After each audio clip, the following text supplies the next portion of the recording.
Welcome to Democracy Now!, democracynow.org, the War and Peace Report. I'm Amy Goodman. President Trump's imposed sanctions on the International Criminal Court over its war crimes investigations against Israel. The executive order issued Thursday accuses the ICC of engaging in, quote, illegitimate and baseless actions targeting America and our close ally Israel, unquote. It also says the ICC abused its power when it issued, quote, baseless arrest warrants for Israeli Prime Minister Benjamin Netanyahu and former Israeli Defense Minister Yoav Gallant over war crimes and crimes against humanity, reiterating, quote, the ICC has no jurisdiction over the United States or Israel, unquote. Trump's action coincided with Netanyahu's visit to Capitol Hill Thursday, where he met with leaders of both parties. Republican House Speaker Mike Johnson said he was caught off guard by Trump's proposal and was awaiting details, but nonetheless praised it. Look, there'll be more details forthcoming on that, of course. The initial announcement yesterday, I think, was greeted by surprise by many, but cheered by, I think, people all around the world. Why? Because that area is so dangerous, and he's taking bold, decisive action to try to ensure the peace of that region. Human rights groups and many world leaders have condemned the United States for welcoming Netanyahu and refusing to serve the ICC arrest warrant against him. Reed Brody is a veteran war crimes prosecutor. Well, of course, this decision was expected, but nevertheless, it really threatens to undermine international accountability for the worst crimes and deprive victims all across the globe of justice. This executive order puts the United States on the side of war criminals at the expense of victims of grave crimes seeking justice. Israeli Prime Minister Benjamin Netanyahu gifted Trump a golden pager during their meeting at the White House, referencing Israel's deadly booby trap attacks on Lebanon in September, which killed dozens of people and injured thousands more, when thousands of pagers blew up at the same time. President Trump is doubling down on his proposal for the United States to seize Gaza, saying the besieged territory would be, quote, turned over to the U.S. by Israel after it concludes its war. Trump made the remarks on Truth Social, writing, quote, the Palestinians would have already been resettled in far safer and more beautiful communities with new and modern homes in the region. They would actually have a chance to be happy, safe, and free. No soldiers by the U.S. would be needed, unquote, Trump wrote. The Wall Street Journal reported Pentagon officials have received no formal request to draft a plan for U.S. troop deployment to Gaza. Meanwhile, even some Republicans have come out in opposition, including Senator Lindsey Graham, who said other Senate Republicans oppose sending U.S. troops to Gaza. Residents of Gaza compared Trump's plan to the 1948 Nakba and the violent displacement of Palestinians from their land over the past decades. I believe that this plan is destined to fail. Why? Because since the occupation of Palestine in 1948, this project has been proposed by occupiers and nations that support occupation regarding the issue of displacing the population of the Gaza Strip, but failed due to the steadfastness of our people in the face of this decision. Of course, the occupation will also fail in this war of extermination that began on October 7th, 2023. Israel continues to violate the ceasefire agreement as Israeli soldiers shot dead 2 Palestinians, including a child, in southern Gaza on Wednesday. The White House says President Trump plans to keep only 294 staff at the U.S. Agency for International Development out of the agency's total of over 10,000 workers around the world, cutting the staff by about 97%.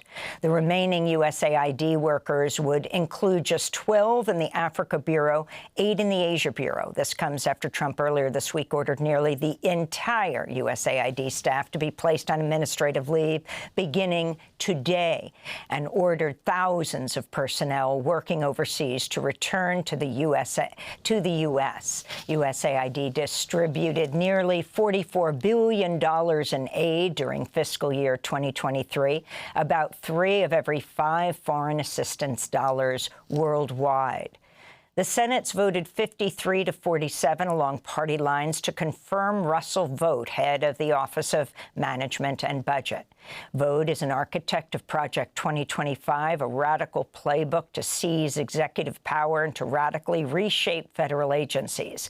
Last year, Vought told undercover reporters his plans for mass deportations, restricting abortion, gutting independent government bureaucracies, and using the military against racial justice protesters. Vought also said he would work to paint federal workers as villains and, quote, put them in trauma in order to drastically reduce the size of the federal civilian workforce. This is Democratic Senator Angela Alsobrooks of Maryland, who represents over 150,000 federal workers. They are public servants in the truest sense of the word, who are not guided by party, not moved by vicious news cycles, but they are driven instead by mission. A mission to serve this country to the very best of their ability, under any president of any party. And in just 17 days, this president has put all of their livelihoods on the line. How shameless, how reckless, how callous, how depraved. On Thursday, a federal judge temporarily blocked the Trump administration's so-called deferred resignation program, offering 8 months' pay and salary to any government worker replying to a mass email sent out by Elon Musk's Doge operation. The judge will revisit the case Monday. The Wall Street Journal reports 25-year-old Doge staff member Marco Ellis, who gained access to the Treasury Department's central payment system, resigned Thursday after he was linked to a deleted social media account that advocated racism and eugenics and said, normalize Indian hate. In another apparent breach of sensitive data, CNN reports Energy Secretary Chris Wright granted a 23-year-old former SpaceX intern and Doge staffer access to the Energy Department's IT system. On his social media site, X, Elon Musk has threatened reprisals, including journalists, after Wired magazine named 6 of his young associates at Doge who are between the ages of 19 and 26. Meanwhile, the White House is preparing an executive order to cut thousands of jobs at the Department of Health and Human Services, including positions at the CDC and FDA. This comes after as several dairy herds in Nevada have just tested positive for a new variant of the H5N1 bird flu virus, raising fresh concerns of a spillover into human populations and a new pandemic. More than 1,000 people gathered for a protest outside the Treasury Department in Washington, D.C. on Tuesday afternoon, denouncing what they called a breach of secure information by Elon Musk and his young associates. The protests came as the Trump administration said it would close the Environmental Protection Agency's Environmental Justice Office and place 168 workers on leave. Meanwhile, lawmakers, including Arizona Congressmember Yasemin Ansari, were denied access as they tried to enter the EPA's headquarters Thursday. In Phoenix, last year we saw 143 days above 100-degree temperatures. Hundreds of people die on our streets every summer as a result of extreme heat. We also have some of the worst air pollution in the country that we're working to combat. And these attacks on the Environmental Protection Agency cannot stand.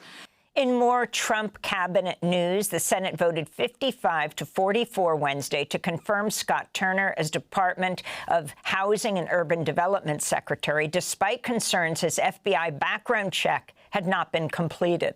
Turner is a former developer and NFL player who's expected to slash the department's multi-billion-dollar budget and overhaul affordable housing vouchers as well as programs for unhoused people. Turner's the only African-American member of Trump's cabinet. President Trump's nominated retired Brigadier General Anthony J. Tata, known for his history of Islamophobic and other racist remarks, to a senior Pentagon post charged with overseeing deployments. Tata once called President Obama a terrorist leader. This comes as the Trump administration on Tuesday evicted former Coast Guard Commandant Linda Fagan from her home with 3 hours' notice, without enough time to even gather her personal belongings. She's a 4-star admiral and the first woman to lead a branch of the military. She was removed from her post on Trump's second day in office. Homeland Security Department officials cited Fagan's, quote, excessive focus on DEI, diversity, equity, and inclusion. The Education Department has announced investigations against 2 universities and a high school sports league for allowing transgender athletes to compete in women's sports. The agency, which Trump has vowed to dismantle, will be probing the University of Pennsylvania and San Jose State University, claiming the institutions have violated civil rights laws over their policies supporting trans athletes in college teams. Meanwhile, trans rights activists are condemning the National Collegiate Athletic Association after its board voted to ban trans women from sports, caving to Trump's executive order, which directs federal agencies to withhold funding for schools that do not comply. The World Meteorological Organization reports January was the warmest since records began, reaching 1.75 degrees Celsius above pre-industrial levels. The January data was a surprise to many scientists, coming despite La Niña conditions that tend to cool the globe. On Sunday, temperatures at the North Pole soared above the freezing point of ice, reaching 36 degrees Fahrenheit above normal for the date. This week, staffers with Elon Musk's Doge operation entered the headquarters of NOAA. That's the National Oceanic and Atmospheric Administration, to access IT systems. They're also reviewing the agency's diversity, equity, and inclusion practices. NOAA's National Marine Fisheries Service has ordered its scientists to stop all contact with foreign colleagues and contacts, including on international treaties and seafood catch limits. Meanwhile, President Trump has nominated Neil Jacobs to reprise his role as acting administrator of NOAA. An investigation found Jacobs violated NOAA's Code of Ethics in 2019 after defending Trump's false claim that Hurricane Dorian would hit Alabama, the so-called Sharpiegate scandal. The California Public Utilities Commission has received video and data evidence strongly suggesting high-voltage transmission lines operated by the electric power company Southern California Edison were responsible for igniting the Eaton fire, which killed 17 people last month as it swept through the historically black neighborhood of Altadena, destroying 9,400 homes, schools, businesses, and other structures. On Thursday, mourners gathered at First AME Church of Pasadena for a memorial service honoring fire victims. Community members and civil rights leaders are demanding the same federal resources for recovery that LA's most affluent neighborhoods are receiving. They're also warning against shortchanging by insurance companies. Joining the call is Zaire Calvin, who became separated from his sister, Evelyn McClendo, on January 9th as he evacuated the fire with his baby and elderly mother.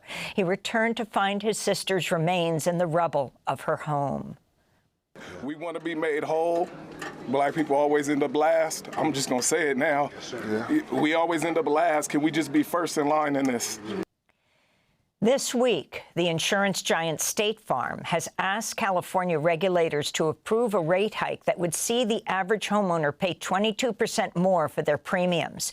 In 2023, State Farm said it would no longer accept new applications for property insurance in California, and last year it cut 72,000 home and apartment policies across California, citing inflation and, quote, catastrophe exposure.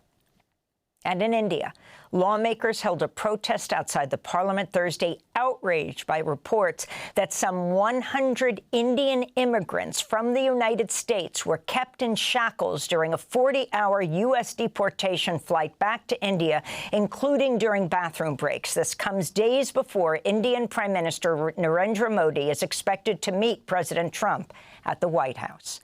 And those are some of